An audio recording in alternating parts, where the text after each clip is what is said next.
On April 18, 1846, New Jersey enacted a law which bound enslaved black people to indefinite servitude as apprentices for life to work at the will of their white enslavers. Under the new law, called an Act to Abolish Slavery, white enslavers continued to exploit and profit from the labor of black people who were now referred to as apprentices instead of slaves, but who were still unable to obtain freedom without a written certificate of discharge from their masters or mistresses. Though enacting the law allowed New Jersey to claim its state laws no longer permitted slavery, the act did not meaningfully change the plight of black people living in bondage there. Many of the same oppressive provisions that defined enslavement in New Jersey and elsewhere remained in place under this new law. The act prohibited black apprentices from leaving the state of New Jersey, for instance, and imposed criminal penalties on any person who hid or harbored an apprentice or helped them run away. Decades earlier, in 1804, New Jersey had passed the Gradual Abolition Act, becoming the last northern state to take any steps towards the process of ending enslavement within its borders.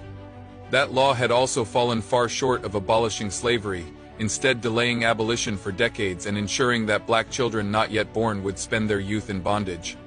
The 1804 Act provided that children of enslaved people born after July 4, 1804, would be freed only when they reached the age of 21 for women and the age of 15 for boys.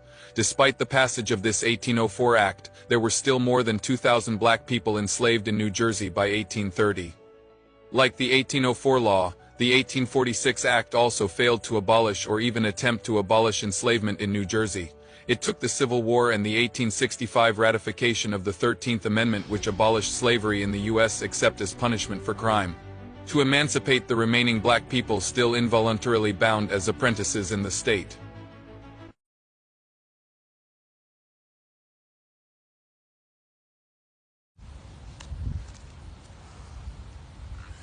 All right, Shalom. We are the Hebrew Israelites from the Indianapolis branch of the Great Millstone. We're here to give all praises, glory, and honor to Yahweh, Ba'Shem, Yahweh Shai, Ba'Shem, Kakwadash. Double honors to the apostles and elders of the Great Millstone who rule well and teaching us this 100% truth. Salutations to them and my fellow Akim who labor in this truth week in and week out on the highways and byways. Also salutations to the hopeful elect of the scattered 12 tribes of Israel, scattered to the four corners of the earth, that be likened to the speckled bird, also known as your Israelite foreigners and your so-called Negroes, Latinos, and Native Americans. To you, we say Shalom. Shalom. All right, today is another installment of our camp series called For Thy Violence Against Thy Brother Jacob. Today's topic is going to be the New Jersey orders black servitude for life. All right, and this article comes from EJI, which is Equality Justice Initiative, and it's a history of racial injustice. We'll put a link to this article in the description box. But before we get into the video, just want to declare fair use. According to the Copyright Act of 1976, as stipulated under Section 107. There's no monetary gain from this video. It is strictly teaching the history of the Israelites, secular history as it relates to the curses in the Bible and our plight as a people in Babylon the Great, aka America. All right, so without further ado, I'll get into the article. But we have open scripture, which is Obadiah 1 and 10. Obadiah, verse 10, says, For thy violence against thy brother Jacob, shame shall cover thee, and thou shalt be cut off forever. Ultimately, we understand that, ultimately in the kingdom, after Esau, Edom, the so-called white man, serves his 1,000 years servitude under us Israelites, ultimately he's going to be cut off as a nation forever. God. You see, and that's why the Lord, Yahweh, Ba'Shem, Yahweh Shai, is bringing all these things upon the nation of Edom, because ultimately everything that they've done are towards the children of Israel. All right, the Lord said, "What he that touches you touches the apple of mine eye." So, hey man, you don't touch the prized possession in the eyes of Yahweh Ba'Shem Yahweh Shai. I think you'll get away with it, man. Mm-hmm. All right, the Lord, he got the worst judgment prepared for you, man. God. God. And like you said, he's gonna be that shame is gonna cover him. And what is that shame? All of his stuff has been what he's done to us in history in this country has been exposed. All right, and the Lord is really bringing out the truth about who the true people, his true people are, as well as who is the wicked. This is the book of Psalms, chapter 85, verse 11, and it reads, "Truth shall spring out of the earth, and righteousness shall look down from heaven." And that's exactly what's happening right now. The truth is coming forth, and he's being found a liar, according to Deuteronomy 33 and 29. Okay, found a true liar, and he's being exposed, and it's bringing him down. All right. So let's go ahead and get into this article. All right. It says, on April 18th, 1846, New Jersey enacted a law which bound enslaved black people to indefinite servitude as apprentices for life, to work at the will of their white enslavers. It says, under the new law called an Act to Abolish Slavery, white enslavers continued to exploit and profit from the labor of black people who were now referred to as apprentices instead of slaves, but who were still unable to obtain freedom without a written certificate of discharge from their masters or mistresses. All right, and that just goes to prove, them women had a whole lot to do with it too. All right, well, we learned that in Psalms 109. If I can grab that, Psalms 109. I think verse 14. Let me grab that. Psalms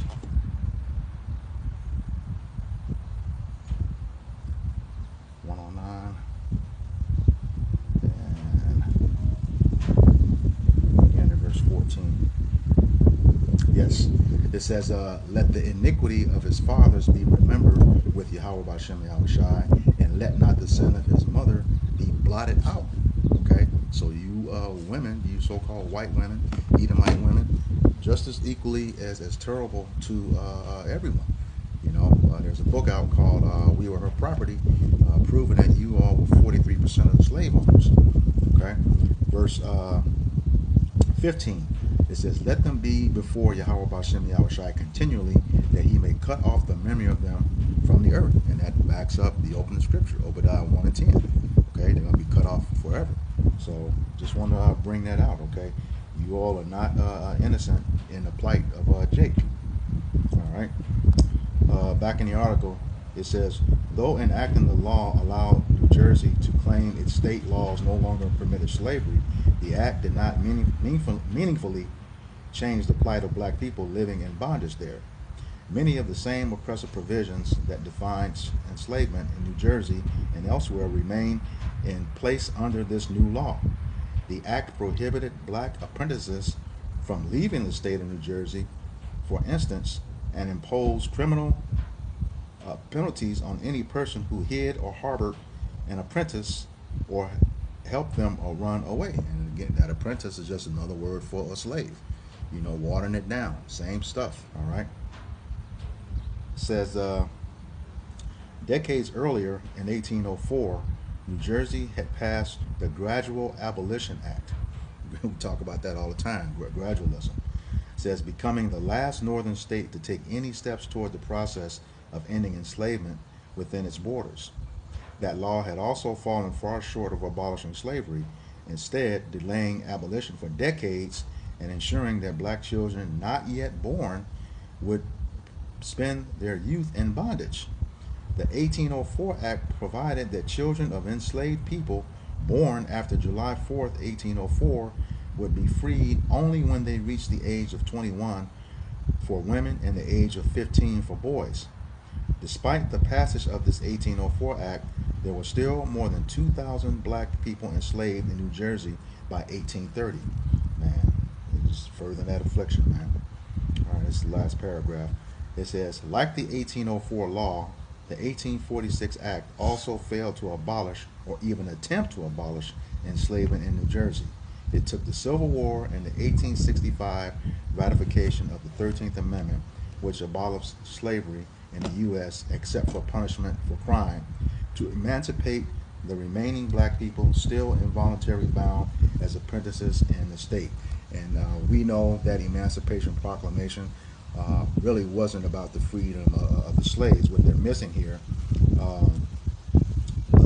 is not saying in this 13th Amendment verbatim is that emancipation, the etymology of that word means the transfer of ownership. Okay, Precept. and that's exactly what it did. The ownership was transferred from private slave owners to the federal government. All right, that's exactly what the 13th Amendment did. All right, and those slave owners were paid reparations for the loss of property. All right, so now What do you see when you see someone in one of those state penitentiary suits? Property of the state of such and such. All right, so it just moved over. All right, go ahead. Yeah, this is Baruch chapter 3 and verse 8. It says, "Behold, we are yet this day in our captivity, where thou hast scattered us for a reproach and a curse, and to be subject to payments, according to all the iniquities of our fathers, which departed from the Lord our God." See, so just like you were going to that term, emancipation, see, slavery, it never really ended for Jake, man. Nope. You know, even to this very day, man, hey, we're still in slavery, just in a different form than it was back in the 1800s. You know, because hey, we work for these companies and corporations and things of that nature. All right, hey, in that sense, man, we're still in captivity because we still working for and serving somebody else. All right, serving the heathens. All right, here under this captivity, man. You know, so hey, man, the only time we'll truly be free is under Yahweh's rule. Okay, that's when ultimately the Israelites, man, will no longer be in captivity. God. All right, but as long as we gotta pay rent, you know, have taxes taken out of our check, man, and pay all these other bills and things of that nature, man, hey, that's a clear-cut sign that we're still in captivity. And on top of that, even though we're getting paid either weekly or bi-weekly, you know, according to the scriptures, you're supposed to be paid at the end of the day for your work. All right, there's no guarantee that you're going to live and see the next day. You know, you're supposed to be paid. A man's supposed to be paid for a day's wages. All right. Yeah. Precept. Go ahead. It's the book of Exodus, chapter 8, verse 1. It says, "And the Lord spake unto Moses, Go unto Pharaoh, and say unto him, Thus saith the Lord, Let my people go, that they may serve me." Now, this is bring this up because this is, of course, according to the Revelations, this is spiritual Egypt and Sodom. Egypt for the hard bondage, and of course Sodom, the lewd acts that this places also represent. But as far as their full intent in having the people of the Lord is never to let them go. Right. Just back in the time of Pharaoh, because that kingdom prospered. Any other kingdom that had the Israelites under subjection, that kingdom thrived. And of course, you don't want to give away the life force of your society. Of course, which are the Israelites. So anywhere the Israelites are, the Lord has scattered and led them. His eyes are on his people. So he still provides and gives provisions for his people, though, you know, we were made him angry. And so now we're in this time where they're looking to have a perpetual have us in perpetual slavery, which is going by that Karagma, the MOTB. So this is something that they've always had an intent to continue on in the society. They've never had an intent to let us out of bondage. God. All right. See, the thing is, man, it's like Yahweh said, man, we the salt of the earth. So, hey, wherever we go, man, we carry that flavor, and that's why these kingdoms have been able to, you know, stand for so long, because we were present. Yeah. Yep. And one thing you notice in the first, when you go and we look at the history of that Egypt with Moses and Aaron, of course, those were prophets that the Lord had sent. And in today's time, the Lord has also sent prophets in the same stead of Moses, letting them know that this place is about to fall. And what also did he do during that time? He sent plagues. So that's why you're seeing in today's time, for the violence against thy brother Jacob, the shame that's being uncovered. He's showing you, you know, who the wicked is. Esau, Edom, so-called white man, but then he also was pronouncing the judgment, you know, upon this place, and that's why you're seeing the floods and the different storms. Because if someone can get that, I would visit him. What is it, Isaiah 29. Yeah, dude, grab that real quick. Yep, this is the book of Isaiah, chapter 29 and verse 6. It says, "Thou shalt be visited of the Lord, Yahweh Ba'ashem Yahushai of hosts, with thunder and with earthquake and great noise, with storm and tempest and the flame of devouring fire. Right, and then alongside that, all the plagues and the curses is transferred over to the enemy, to the wicked. Esau, Edom, the so-called white man. God. And so we have all these storms, we have all these earthquakes, we also have these plagues. They're being plagued by diseases, low birth rates, because the Lord is like, as they gradually, like they said, they use that gradualism, right? Yep. He's gradually breaking down this kingdom. God. In addition to the things that you mentioned, there's a lot of judgment that's going on too with death. Yes. You know, a whole lot of judgment with death that's going on, and you know, we haven't gotten to that point yet. You know, like it says in Isaiah 66, it says the slain of the Lord shall be many, and it's already starting right now. Okay, it's like every day. You know, you have those after you got planes crashing. You know, ships turning over, people drowning, or people just dropping dead. Period. You know, like Psalms 60, what's that, 68 and 20? For he is the God of our salvation. To him belong the... Yep, I got it. Yeah, okay, go ahead. Psalm 68 verse 20 says, he that is our power is the power of salvation, and unto the Most High, Yahweh Bashem Yahushai, belongeth the issues from death. Yeah, so he knows, you know, everybody's the day that they're going to enter, and enter this world in the flesh, and the day that they're going to leave this world in the flesh, okay?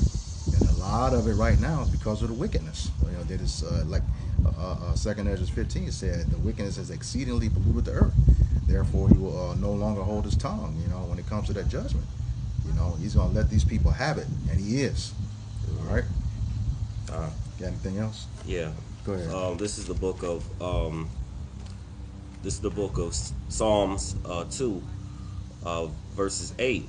And it says, ask of me, and I shall give thee the heathen for thine inheritance, and the uttermost parts of the earth for thy possession. Of course, this is for Yahweh Shai, because when he returns, everyone is going to be under subjection over his rulership. And he's going to, again, and all the other nations, including Esau, Edom, and like the brother said, for his time period, and then will be under perpetual servitude, tributaries to the God, the power of Israel, which is Yahweh and his son Yahweh Shai, the 144,000, the elect. There's the 144,000 governing body. All right, so all Esau is trying to do is a playbook which he can't mimic, right? You know, of Yahweh Bashem Yahushai, trying to have everyone under his subjection, everyone under his rule, but his enterprise is going to fail. So in the end, it's going to be Yahweh Bashem Yahushai that's going to have all these nations under his rulership forever, even forever. God. As Daniel, he says, and the saints of the Most High, God, the Israelites, shall take the kingdom. God. Right? And then they should have it forever, even forever. Precept. Go ahead. And speaking of the saints, who are the Israelites, according to Psalms 50 and 4 and Psalms 148 and 14, this is the book of Revelation chapter 13, beginning at verse 9. It says, if any man have an ear, let him hear. If any man have understanding, let him understand. Verse 10, he that leadeth into captivity shall go into captivity, and he that killeth with the sword must be killed with the sword. Here is the patience and the faith of the saints. Just explain who the saints were, and that's our patience. You know, the Lord says, wait ye upon me, for vengeance is mine. Okay?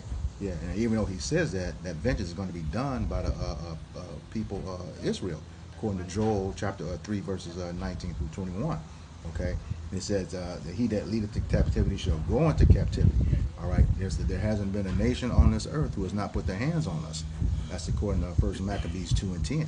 You know, what nation have not taken part of her spoils, roughly paraphrasing. Okay? But then it goes and says that he that killeth with the sword must be killed with the sword. It was Esau, Edom, according to Genesis 27 and 41, who had the blessing of the sword. You know, he is the sword of the Lord, according to Psalm 17 and 13. So we know who this is talking about. Okay? So it said, he that killeth with the sword, and the sword, his sword is a multitude of things. The modern day gun, the missiles that are coming, his plagues, his jabs, and all that stuff. What he's doing to the food, what he's doing to the air, what he's doing to the water. It's an instrument that brings death and harm and death. Okay, so that's his sword. It comes in multiple forms. Okay, so what it's saying right there, he is the main one. The object of Yahweh Bashem Yahushai's indignation. All right, that's precept. Yep, this is going to be the book of Amos, chapter 1 and verse 11. It says, "Thus saith the Lord Yahweh Bashem Yahushai, for 3 transgressions of Edom, and for 4 I will not turn away the punishment thereof, because he did pursue his brother with the sword, and did cast off all pity, and his anger did tear perpetually, and he kept his wrath forever." You see, so ultimately the Lord, he's not going to turn away the punishment or that he purposes to bring upon the nation of Edom. All right, furthermore, the Lord said in Ezekiel the 35th chapter that since thou hast not hated blood, even blood shall pursue thee. See, Esau, Edom, so-called white man, he ain't got a problem, with shedding blood, especially if it's the blood of you so-called Negroes, Latinos, and Native Americans who are the Israelites. Okay, because ultimately we understand that enmity has been present between Jacob and Esau for generations. And really, you could take it back to the garden, because the Lord said that he would put enmity between the seed of the woman and the serpent seed, man. And which later today, fast forward to today, that'll be who? The children of Israel versus the children of Edom. You see? And we understand that what the Lord, his chosen people is the nation of Israel, and he put by Esau. You see? So therefore, the judgment coming upon you for coming up against the Lord's chosen people and persecuting them so harshly, is ultimately your destruction, man. We just bring out a point. You said the seed of the serpent and the seed of the woman. Okay, that woman is parabolic for the nation of Israel. We know that the Lord calls Israel a comely and delicate woman. He is the bride.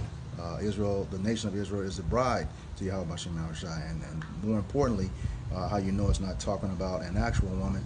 Women don't have seed. Okay, the seed is only through the man.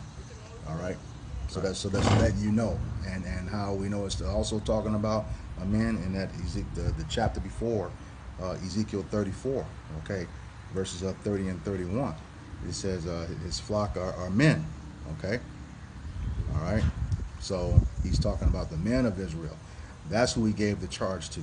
That's who the breath of life was blown into. He breathed the breath of life into his elect men. Okay, we're the only ones that have that wisdom. All right.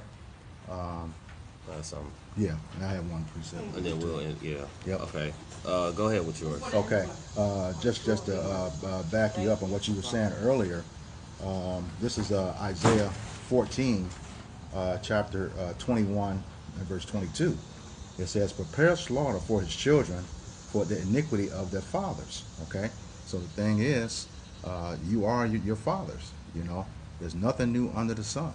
Okay, you are your ancestors, so you will have to pay for what they did. When we go on Sirach, it says that the children shall complain of an ungodly father. Okay, what's that? Sirach 41. Yeah, shall complain of an ungodly father. It says, "Prepare slaughter for his children for the iniquity of their fathers, that they do not rise, nor possess the land, nor fill the face of the world with cities." You will never be in rulership again when the Lord comes back. You go to the top of this chapter, he's redeemed his people, and he has set us in our land, okay, and brought you to us as servants and handmaids, okay. You're going to be in servitude for us, okay. And if you don't want to do that, Isaiah 6 and 12 says you don't want to serve us, you're going to perish. You're going to get taken out of here. All right. It says, verse 22, it says, "For I will rise up against them, saith Yahweh Bashem Yahushai of hosts, and cut off from Babylon the name and remnant and son and nephew, saith the Lord." That's that entire seed line of Esau, Edom. Like we said earlier, you're going to be ultimately destroyed, put away. While you're trying to take out the nation of Israel, that is going to be your fate. Okay, you're going to be taken out permanently, never exist again. Like you're going to disappear like a dream. Okay, That's what this is all going to be when it's all said and done. After you serve your servitude twice as long and twice as hard in righteousness. Okay. Yeah. It's Jeremiah chapter 30, verse 8. It says, "For it shall come to pass in that day, said the Lord of hosts, that I will break his yoke from off thy neck, and will burst thy bonds, and strangers shall no more serve themselves of him." So there's a day where we're going to be freed, from all the afflictions, the heartache, the captivity, as the brother had brought out earlier. We're yet this day in our captivity. God. So we'll, that song, "Soon We'll All Be Free." Yeah. Yeah. Donny Hathaway. Donny Hathaway. Yeah. Yep. Someday we'll all be free. Someday we'll all, meaning the Israel, because all Israel will be saved in the end. But it's going to start with the elect, where the Lord is going to free us from, our bondage. God. But continue. He says, "But they shall serve the Lord their power, and David their king." So just to show you that David will be, he will be in his ruling seat, not like in today's time. You have the people over there who claims to be the people of the Most High, but David is not nowhere in rulership. God. So the Lord has a purpose for Israel, and that's to serve him. When you look in the book of Luke, the first chapter, starting around the 68 verse, he goes into where we will serve him without fear all the days of our life. God. And it says, therefore, verse 10, it says, "Therefore fear thou not, O my servant Jacob, saith the Lord, neither be dismayed, O Israel, for lo," it says, "look, I will save thee from afar, and thy seed from the land of their captivity, and Jacob shall return and shall be in rest and be quiet, and none shall make him afraid." So there will be a day, again, as we're reading, that he's going to pull us from all the places in which we were scattered, and he's going to set us in our own land, where we'll be perpetually serving Yahweh Bashim Yahushai forever, even forever. And that's what we look for. Also having servants, and living in true prosperity and abundance. All right. Y'all got anything else? Nope. All right. So with that, we hope that this lesson was edifying, uplifting, exhorting of some sort to the elect body of true believers. Before we end, we'd like to give all praise, honor, and glory to Yahweh, Ba'ashem, Yahushai, Ba'ashem, Rakakwadash. Double honors to the apostles and elders of Great Millstone. Peace and salutations to the hopeful elect scattered throughout the four corners of the globe. Until next time, all those listening and learning to you, we say Shalom. Shalom.